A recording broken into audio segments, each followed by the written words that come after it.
Maris Racal at Andrea Brillantes magtatapat sa FPJ's Batang Quiapo. Mainit na usap-usapan ngayon sa showbiz world na magtatapat umano sina Maris Racal at Andrea Brillantes sa hit primetime series na FPJ's Batang Quiapo. Matagal nang kinikilala si Maris bilang isa sa mga standout leading ladies sa serye dahil sa kanyang husay sa pag-arte at natural na karisma. Ngunit tila mas magiging matindi ang laban sa mga susunod na linggo dahil maghaharap ang dalawa na magbibigay ng panibagong twist sa kwento.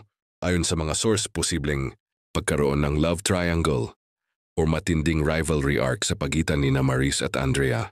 Kung totoo ito, siguradong mas lalong magiging kapanapanabik ang mga eksena kasama si Coco Martin. Bilang tanggol, parehong may matibay na fanbase sina Maris at Andrea, kaya tinaasahang hahatiin nito ang mga manonood at magpapainit palalo sa social media discussions.